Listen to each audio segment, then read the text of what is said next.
Unit vector को। Unit vector जैसा हम जानते हैं, वेक्टर में पढ़े थे कि ऐसा वेक्टर जिसका मैग्नीट्यूड यूनिटी होता है, एक होता है, तो उसमें भी यही होगा। तो a vector whose magnitude is unity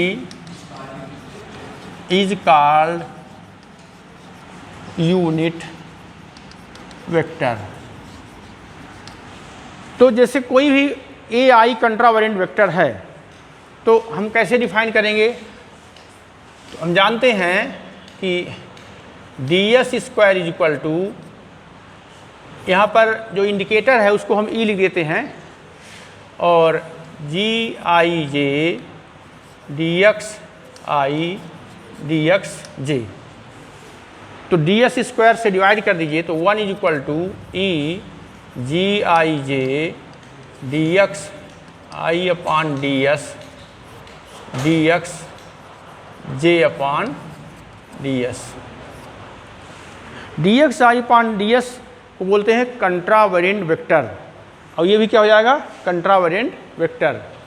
तो ये होता है unit tangent vector. D X I upon D S क्या है? D X I upon D S is an unit unit tangent vector कहिए आप इसको, क्योंकि कंट्रावेरिएंट वेक्टर तो है लेकिन है क्या? Unit tangent vector.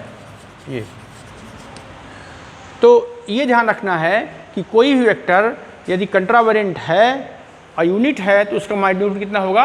1 होगा। अब कुछ इसके रिजल्ट्स बता रहे हैं। तो पहला रिजल्ट बता रहे हैं आपको, question, prove that if theta is angle between two unit vectors, यदि थीटा जो है दो मात्रक सदिशों के बीच का कोण हो, जो कंट्रावेरिएंट वेक्टर है क्या हो? यूनिट वेक्टर हो, then cos theta is equal to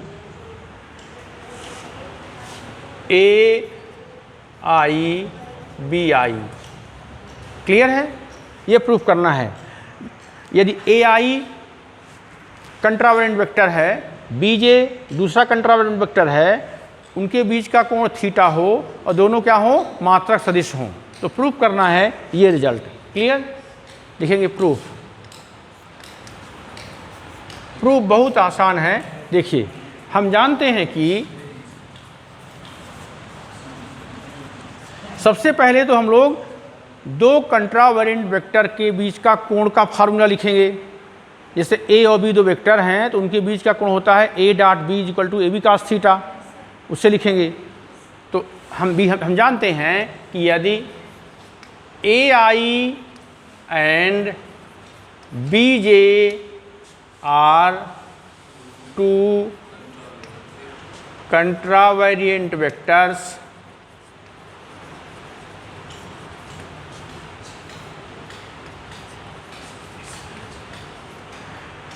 then angle between them is, then angle theta between them is cos theta is equal to, अब चूंकि यहाँ दो प्रकार से परिभाषा हमने लिखा है, G I J A I A J upon magnitude of first vector magnitude of second vector.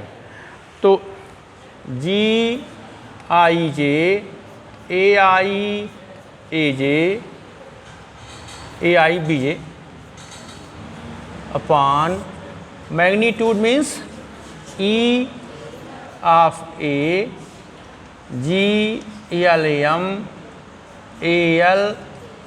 M into magnitude of B J, तो ई बी। अब इसमें G P Q B P B Q. यहाँ आप कुछ भी ले सकते हैं, ए बी तो यहाँ ए बी, आई जे यहाँ आई जे, ये चूँकि डमी है। क्लियर है। अब देखिए, चूँकि जो वेक्टर दिए हैं क्या हैं, यूनिट वेक्टर हैं, तो इसका मैग्नीट्यूड कितना हो जाएगा 1। तो ये हो जाएगा कि is equal to G I J A I B J. लिखेंगे since mod of A is equal to mod of B is equal to 1। हमने बताया था मॉड डिफाइन किए ना, length of magnitude of vector, तो मैग्नीट्यूड किससे लिखे थे, ए से, तो A square equal to 1, A equal to 1। जब ये 1 हो जाएगा, ये डिनोमिनेटर क्या हो जाएगा 1, तो ये हो जाएगा cos theta is equal to G I J A I B J. तो इसको आपको यदि प्रूफ करना है ए आई बी आई, तो देखिए यहाँ पर जी आई जे बी जे से आप ले लीजिए, तो ये क्या हो जाएगा, बी आई हो जाएगा, तो ये हो जाएगा ए आई और बी आई। अथवा इसको लेना है तो इसको कह सकते हैं आप ए आई और बी आई। समझ में आया नहीं आया? ये जो है यदि इसको साथ में लेते हैं तो ये ऊपर है बी जे, तो ये नीचे जो हो जाएगा ए जे हो जाएगा, तो ए जे बी जे अथवा ए आई बी आई। क्लियर है? तो इस प्रकार से ये क्या हो गया, यदि मात्रक सदिश हैं तो उनके लिए प्रूफ हो गया कि cos theta is equal to A I B I. Index आप आई की जगह में जे लिख दीजिए, के लिख दीजिए, दोनों डमी हैं, एंड हिज प्रूव्ड।